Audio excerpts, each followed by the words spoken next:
Hey, this is Tim, and today I'm talking about scaling to 100 million in ARR with the CMO of Usercentrics, Adelina Peltea. It was important for me that I take the team from kind of like the way they were back then, a bit more like cautious, to have them to be like way bolder, do more experiments, be more creative. Without a doubt, Usercentrics is one of the most successful B2B SaaS brands from Germany from the last couple of years, and they just hit 100 million in ARR. They still grew at 65% in 2024, and now I had to sit down with the CMO of Usercentrics to ask her about her journey. Adelina joined 2 years ago, and we talked about what she did first when she just started as a CMO, what channels were driving meaningful results, and also we switched on a more personal level, how she keeps her routine in order to thrive in such a hyper scale-up environment. Listen in, it's one of the most banger episodes I've ever recorded, and I hope you have all the fun today.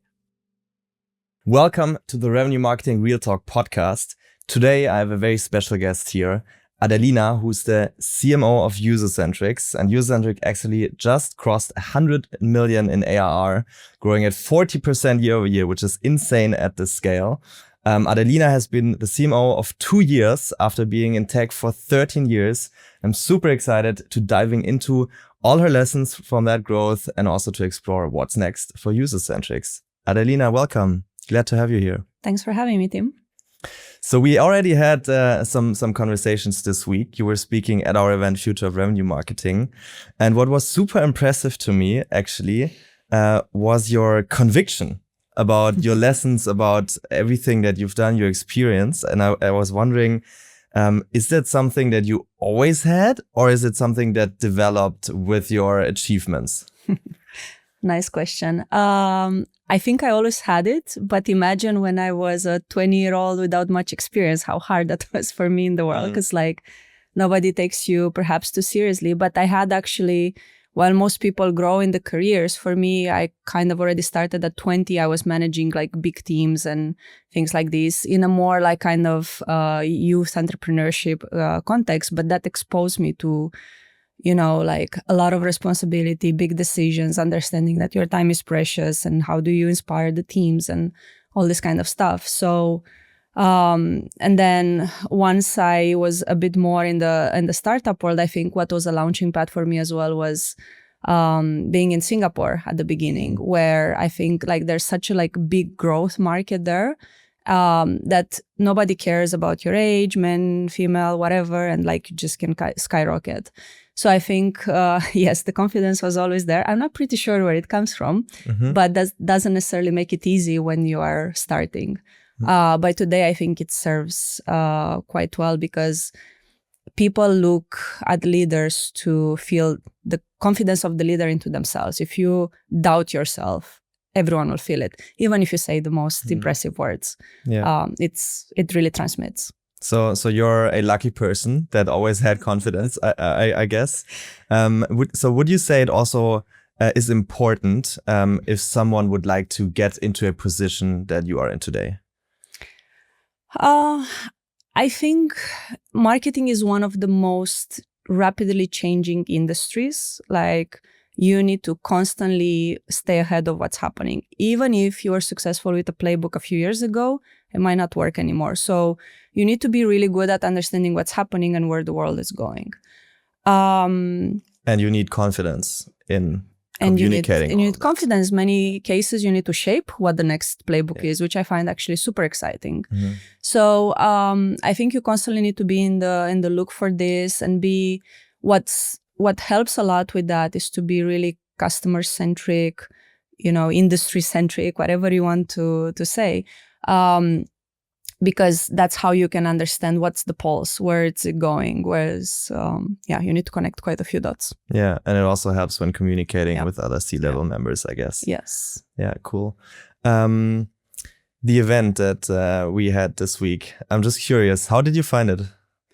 Was really nice because I think post-COVID, a lot of things happen too much online, and now I can see like the people really enjoying being back in the same room, but not a very big room. So I really liked about your event that it was curated. We're like 60, 70 people, but doing kind of the same job, more or less at the same level of revenue. So basically being in the same game. And it was also fun, which is also like what people appreciate. Because even my speech as well was a lot about not so much, this specific tactic and this increase in whatever. I mean, the whole ARR growth that we have speaks for itself. Yeah. But I think people are looking also to be inspired. So if you notice, my talk was a lot about mindset. Yes. More than anything. And then the feedback that I heard after was like really amazing. And then there was like a good networking. And I think this is ultimately what people want. Like, sure, you go to an event to learn 1 to 3 things. Even if you implement one, maybe you're already progressing, but you want to come back to your office inspired. Yeah. One thing we can do better next time. Do you have anything?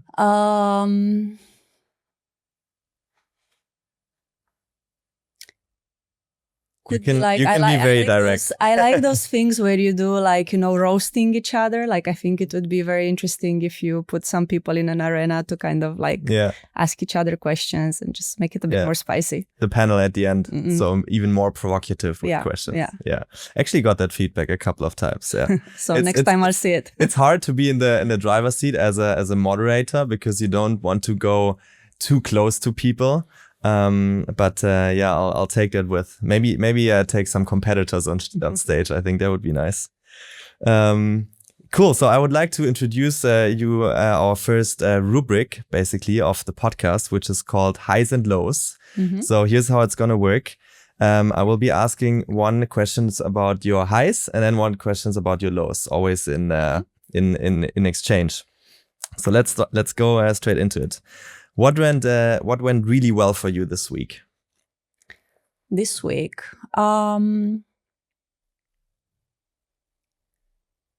we're exploring expanding our product portfolio, both in the build and buy section. And I had some very interesting conversations with some tools that might join us and with the whole team behind. So I think meeting the teams, thinking how strategically, if you put them together, 1 + 1 is more than 2. That's like really exciting. Cool. What are you currently neglecting? Whenever I travel, I feel an impact on my health. And I was telling you these days, right? Like, I think being in a hyper growth company, the hardest thing is actually the fact that every day is intense and you're like running a marathon, not just a sprint. So you really need to take care of your energy level, of your health levels. Otherwise, like, it's not sustainable. But regardless of what I do, and I do a lot of like specific treatments for this and supplements and so on, when I travel, I do feel an impact. Just like the nature of, you change the environment, you go from one place to another. So it always takes a little toll. Yeah, I can relate a lot with that. What are you really proud of? Transforming people that like are in my surroundings and seeing like my team growing, like seeing people that maybe they were not noticed and then completely shine and like do amazing stuff. Seeing that we together as a team are shaping the future of marketing. Having people like, for example, the feedback I was receiving after the speech at your event where people are saying like they got inspired and they figure out like some things to do and how to approach stuff. Like, that really makes me very proud because ultimately, we're in the software business but it's not about the products, the anything. Ultimately, it's like what I also share, like it's by people for people. The most important thing in your company, it's your people. Yes. And ultimately, who you sell to, even if it's B2B, it's still people, like human beings with emotions, with aspirations, with dreams, with fears, with everything. I love that. And when you were doing the presentation, you could really feel also that you truly care about it. And I think that's special. What still annoys you today? In general? In general. I have some existential dilemmas in the world of tech, to be honest. So back in time, right? Like I was in the SaaS business for like roughly 15 years now. And that was the beginning of cloud computing, which enabled us to have all this like SaaS at the moment. If you remember back then, it was like you buy software in a box or you use pen and paper and so on. So I think riding this wave for a while, it was very exciting because I feel that ultimately, working for various kinds of software, what I contributed to in the world is like giving anyone the possibility to do whatever they want, wherever they are, because they have access to this kind of tools.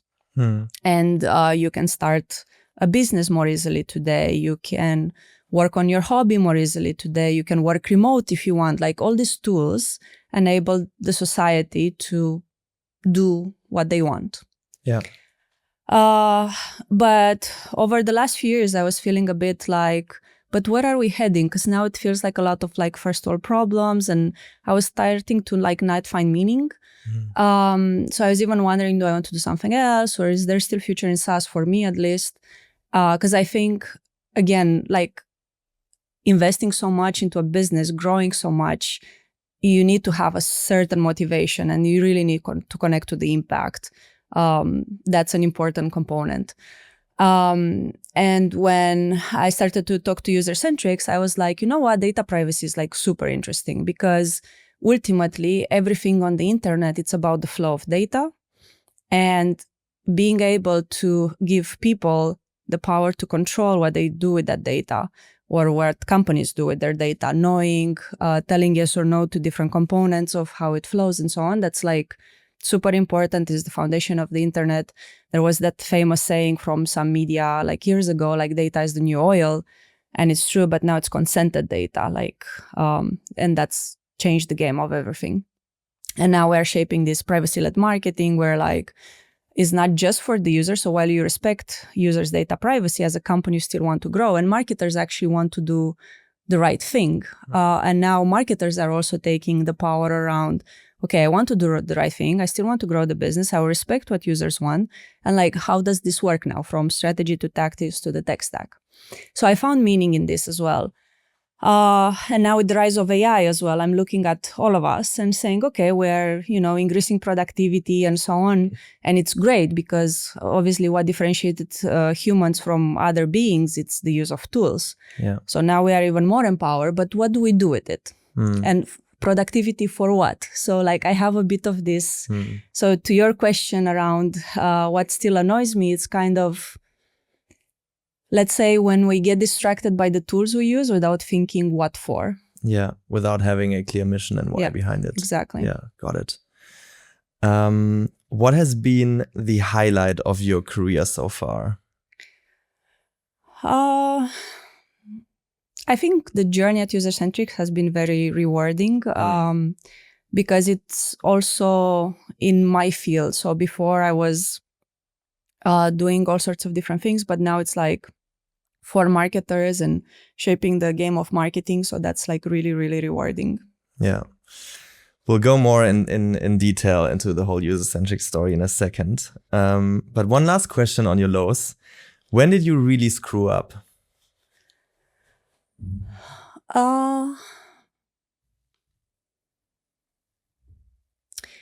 As I mentioned, right, like for me, people is like a very important factor. And sometimes I still kind of have like bad hires and then I need to let go and so on. And it doesn't feel great.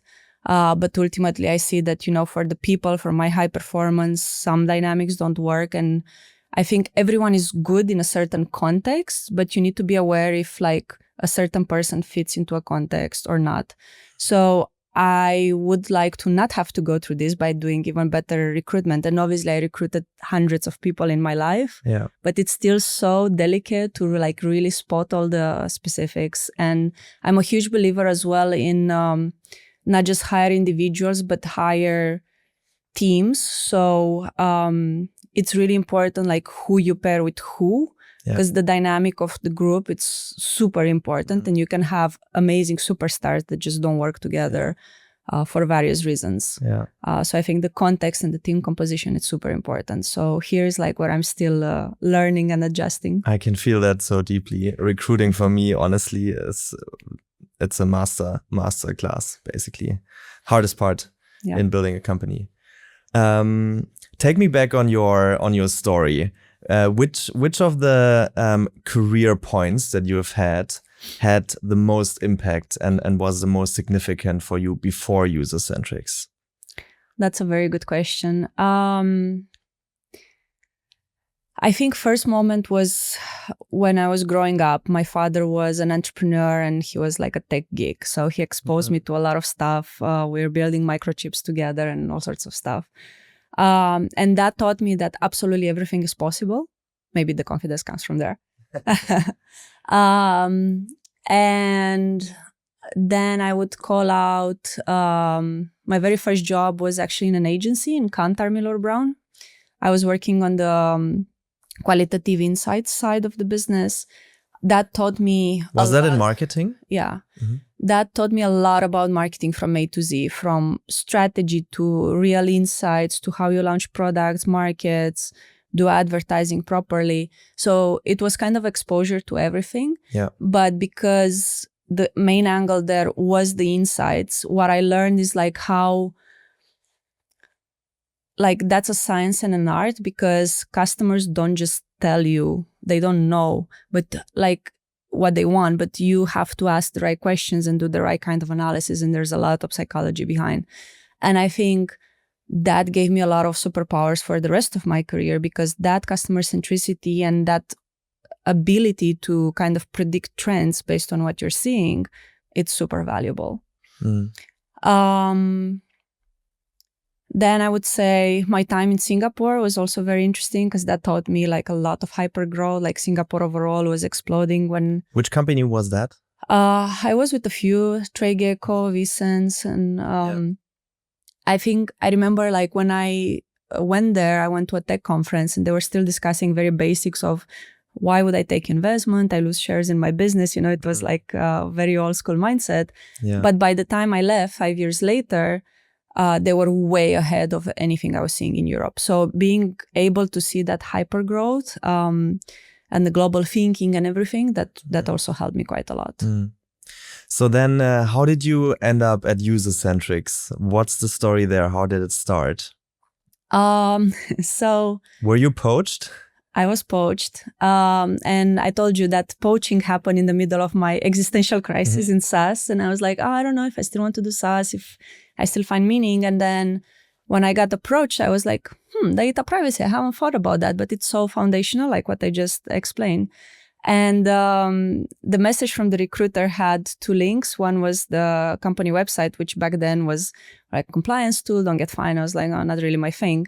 And the link to the CEO's profile, Donna, impressive background and attitude and everything, because again, it's all about the mindset. So I was like, I think I like the CEO. I'd like to at least meet her. I'm not convinced about what they do, but if she lets me do things differently, I will join. So in the first call, I told her like, look, I think this has potential to grow because marketers can now go from the backseat to the front seat. I think we're going to witness the maturity of data privacy is here to stay. So like the game is changing for how we grow businesses.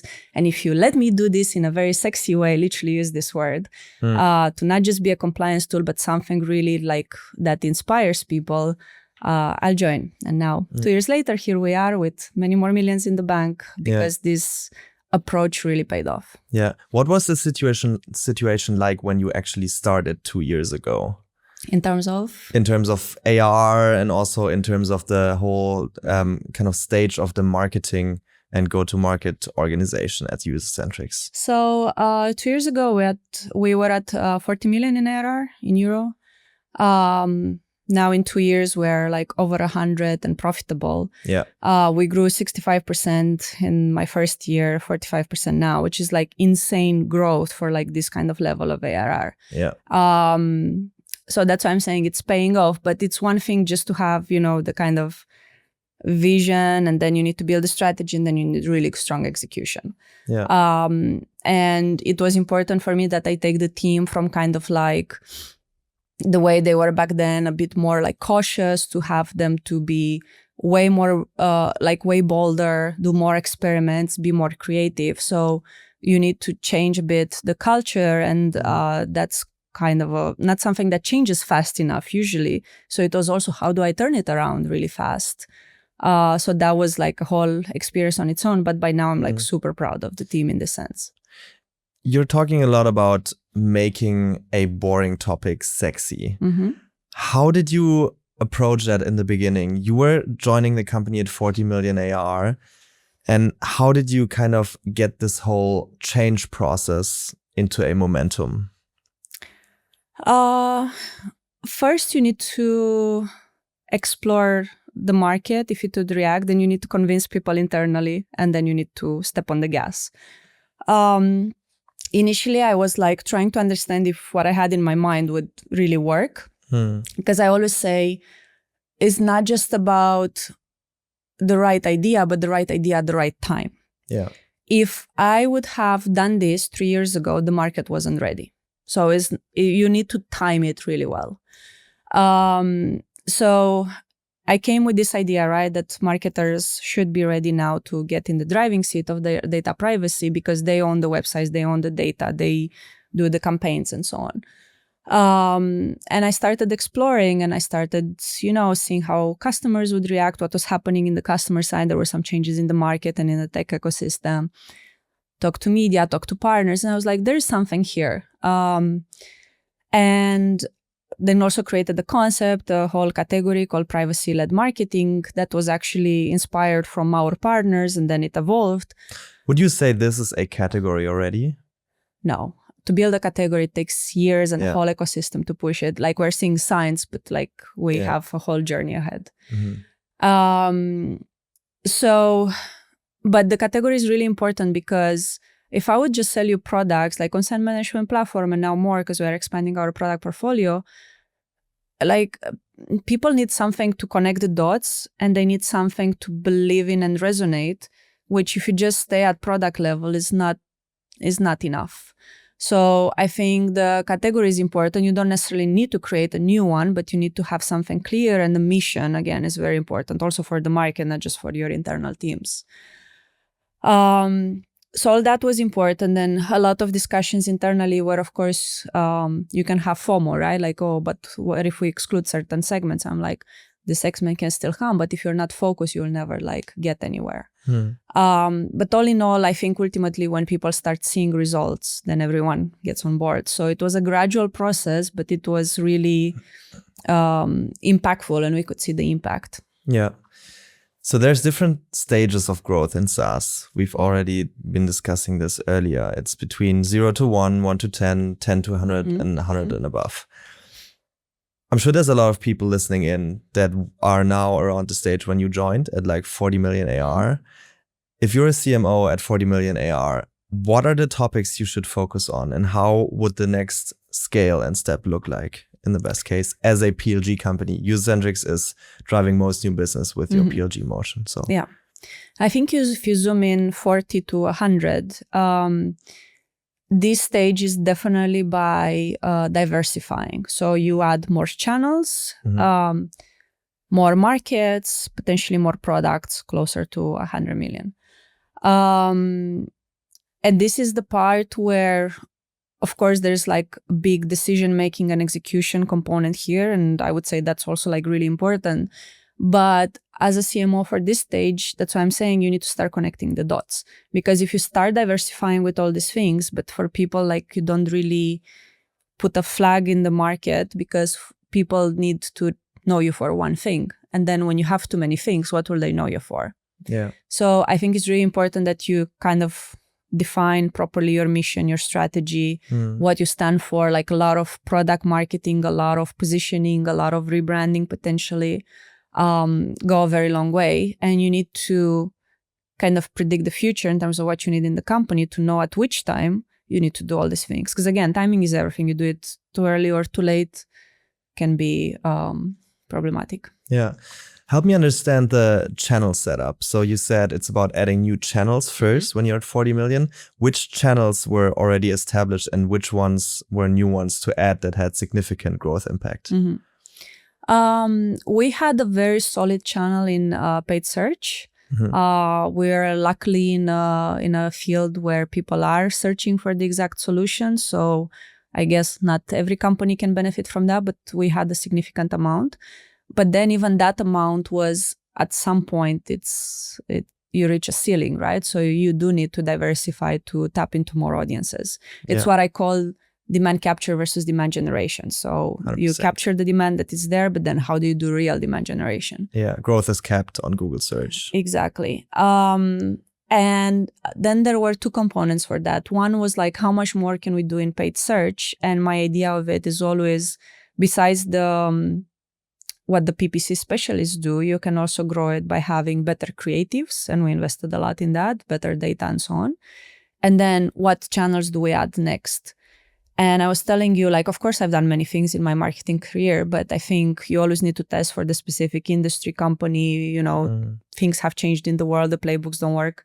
So I'm always a fan of testing. And we had this approach of almost like 80-20, like 80% investment and polishing on what works. And then 20%, let's try a bunch of things and see which one of them has the most potential to grow. So after a while, we figured that YouTube, it's like a very good avenue for us. And now we invest a lot in it in all sorts of ways. Like we have ads, we have courses that we promote through YouTube, we have organic content, we work with influencers. So it's like a bunch of different things, and we're investing quite a lot in it. I'd love to understand that better. I think YouTube is a highly under-leveraged channel by most B2B SaaS companies. And we're also seeing it across our portfolio, that it's picking up in impact that it actually has. What would you say is really important to understand if you want to crack YouTube? I think without knowing what the fuck you're talking about, you'll never like get anywhere, because this is what I mean. Like, you need to know what you're standing for very clearly and how that connects to everything, right? Like the strategy. And then you need to have really good content. And then how are you going to create that content? Do you have one speaker, like the founder or the CEO? Do you have multiple speakers in the company? Do you work with the ecosystem, with partners, with influencers?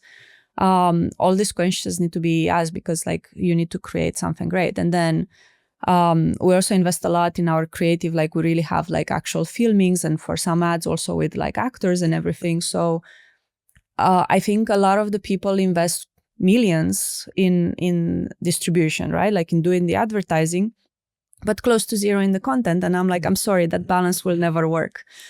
So I think, although it seems like an extra cost and a risk, is actually for me more risky not to do proper content and invest all these millions in advertising without the good creatives. Yeah, I'm so happy that you say that, because it's always crazy to me on a channel like YouTube, which is a paid social demand creation channel, as you also say. What wins on these channels is the creative, nothing else. Yep. It's the creative that wins the game on these channels. But most companies, they don't invest anything or little to nothing in good creative. There's kind of like a designer sitting on creating ad creatives that's also doing sales collateral, all kind of PDF decks, product kind of sheets.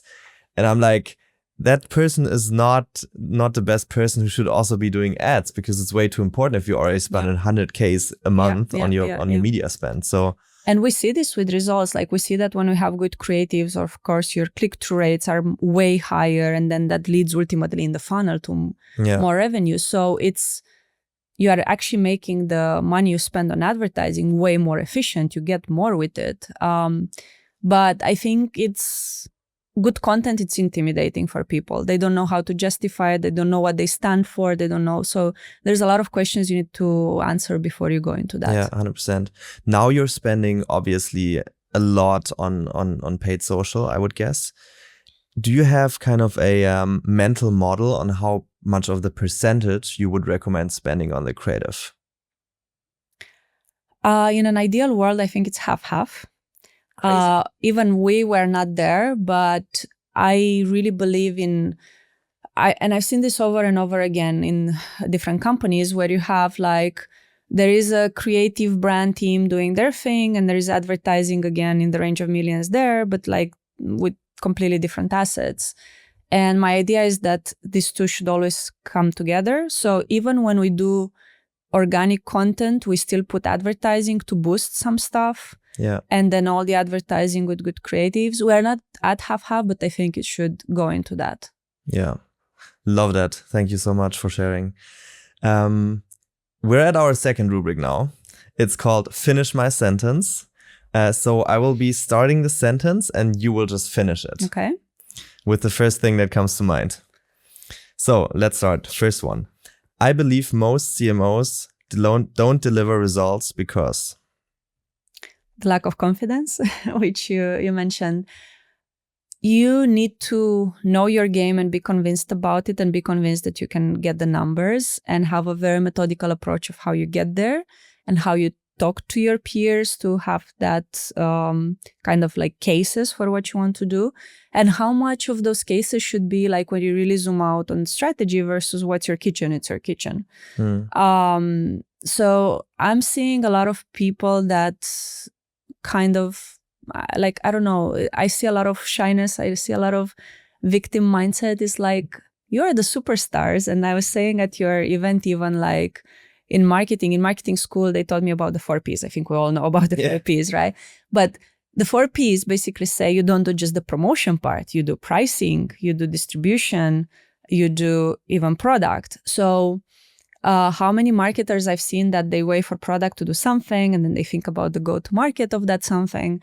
And that's great, but you should be at the forefront. You should be leading with the insights. You should influence what's on the product side and so on. So I love that. Second sentence. Scaling a B2B SaaS to 100 million in ARR is about running a marathon. It's hard. Like, this hyper growth comes with a lot of growing problems. Yeah. You need to reinvent yourself faster than it's normal. You need to reorganize teams faster than it's normal. You are constantly exposed to challenges. You need to have plans and then replan because the plan needs to like already evolve into something else. It's a lot. And I think you need to have the mindset that if you prepare a lot for a speech, imagine that in a day-to-day you're giving speeches all the time because you're in meetings and you need to rally the troops and so on. So you need to think from the beginning, how are you going to make it sustainable while being in that hyper growth and what it means for each individual and team. The hardest part of scaling a culture while scaling a team is? Oof, that's an interesting one.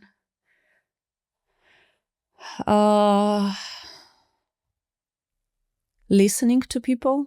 I think you always need to take the pulse because you can have, team roles, responsibilities, org charts, all these things, but culture is like slightly different and that evolves with time as well. And again, in a hyper growth, that evolves really fast with time.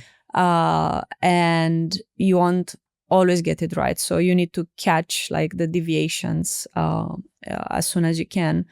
I wouldn't say we're perfect, like we have a lot to polish, but I'm quite excited. For example, I bought a coach for the marketing and growth teams that I'm managing for the extended leadership in these teams. And I guess everyone can work with a coach, right, on a one-to-one basis, but then everyone has their own coaches. Maybe the coach doesn't have the context of the business. In this case, because the coach we brought is for us over time, he can have the one-to-ones, which are still confidential, but then moderate also group sessions. And he knows the context of the business. And I'm seeing some people really like changing, but changing in a very sustainable way because they're more clear on their values, they're more clear on their boundaries. Yeah. And that makes it more sustainable. If I had to double my marketing budget in 2026, I'd spend it on? Never double your budgets. That's a recipe for disaster. Spend it on what you see it's starting to work. That's why I was saying like I have more or less 2 categories, like solid and experiments. In reality, it's more like 3 is like the core, the ready to scale, and the completely new things, no questions asked. You need to be really iterative. We live in a world, and especially to reach this kind of scale, you need to constantly test. So do it with confidence. Also comes from the numbers, right? So like you do it over time, but also don't obsess about measuring everything. I say I'm only 80% data driven because like I like data, but there are some things that you can't just put the fingers on it. Yeah. And one thing, for example, is attribution. Attribution, if you take it too literal, you might end up being myopic and say, oh, let's invest only here because this is working and not here. But actually, the not here might have an influence on everything else. So you need to be very careful how you combine these things. Yeah. And again, the journey close to 100 million and above 100 million, it's a lot about more complexity. So you need to play with different components of it. Yeah. And I think this growth only comes when you combine things really well, because if you only do advertising without the rest, it's too expensive. If you only do brand without the rest, it's too long-term, not enough short-term. So it's you need to put things together. Yeah. I love your experimental mindset. I always tell go-to-market and especially CMOs that they should plan to hit their targets with 80% of their budget, so that they always have some budget left that they can spend it on whatever they feel like would be a high-risk bet that could potentially turn into something big, but also could deliver nothing. For me, that's super important because you might reach the goals this year, but if you don't do this, you might not reach your goals in second or third year. Yeah. You need to start seeding what you will be doing. Yeah, love it. My boldest prediction for how go-to-market will change in the next 5 years is? I think there's something big that is happening around behavior on the internet at the moment, driven by AI agents. So we already see that less people go on websites through the classic SEO searches and they talk more with chatbots. When AI agents will become more and more popular, it's not even them going to the websites, it's their AI agents or AI agents talking to AI agents, right? From the user to the company. So that will change massively the behavior. And it makes me wonder then what is a website? Because now we think more about the interface, but it's actually the information and the data again. Yeah. So everything that happens in the internet, we are used to the interfaces, but in reality, it's about the flow of data.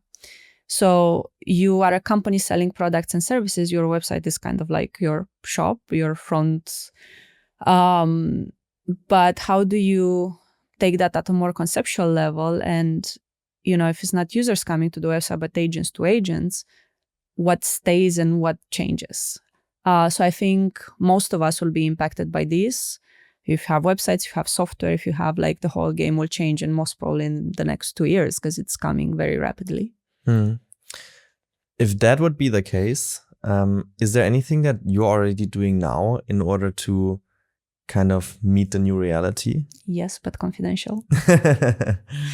Okay. Next podcast then you can share. You've been talking at the beginning that you are now looking at a couple of companies to acquire. So is M&A the next thing to scale to 100 million ARR? Above, yeah. I think just one single product gets you to a certain level. And even if you're still super successful, you shouldn't rest on your laurels, right? Like the classics, Ghostbuster versus Netflix or stuff like that. So it's really important that you know when to invest and don't wait till it's too late. Building products internally, it's possible, but it's also like building new muscles and so on. M&A basically accelerates the game. I think if you are ready to become a product portfolio and you have a good strategy around it, that's definitely something to explore. And what's your strategy? We are building the privacy-led marketing.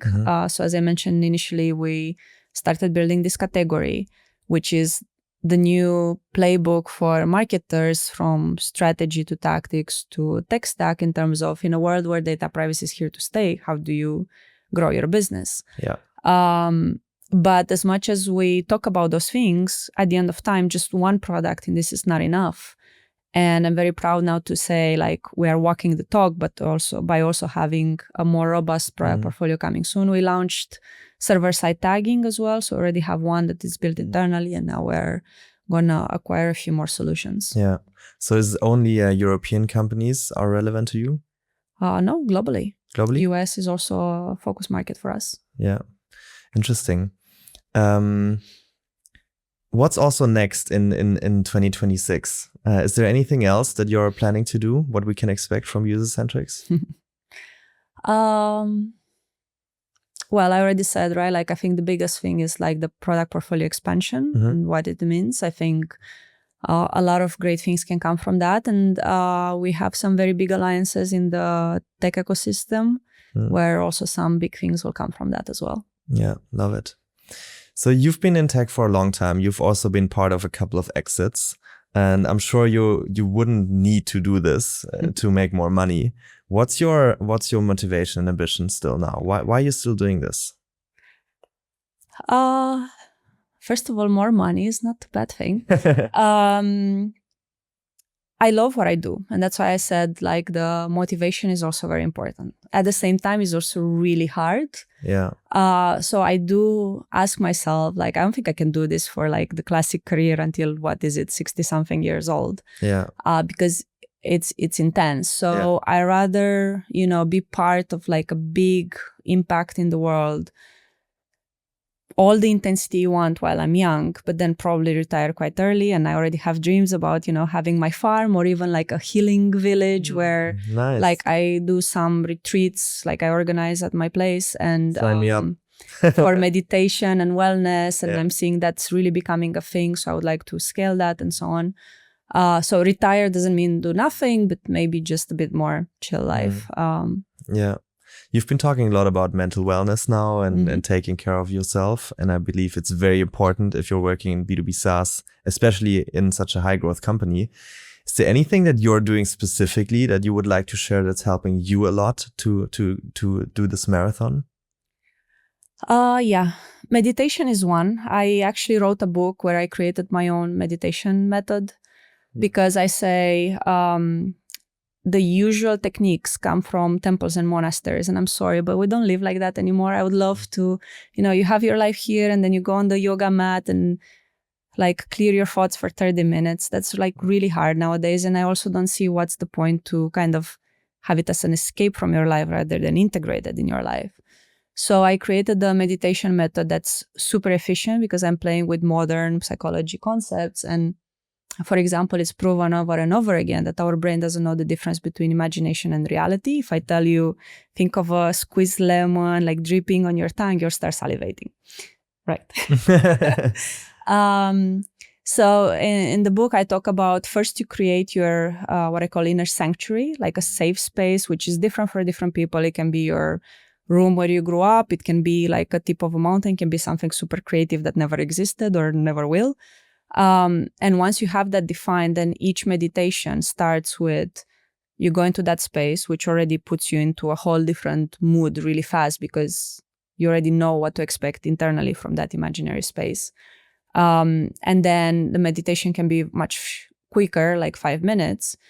And each meditation also has a goal that is about your life. Like, how do I take this business decision? How do I prepare to deal with this thing in the family? How do I, whatever, like things we actually need in the day-to-day.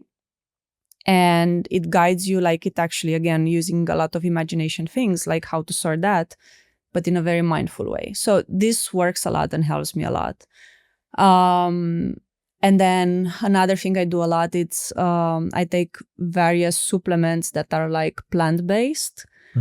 For like every month I make like a protocol for like what I think I need and so on. So that's also helping me a lot. Nice. And I think it's a lot about taking care of your energy, taking care of your like mental capacities and so on. Perfect.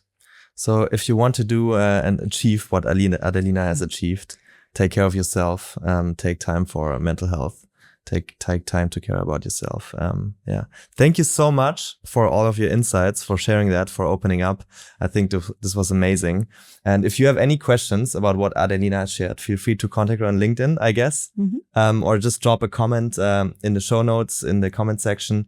If you haven't subscribed already, make sure you subscribe on YouTube and Spotify so you don't miss the next show. So see you then next week. Cheers and bye. Thank you. Very good questions.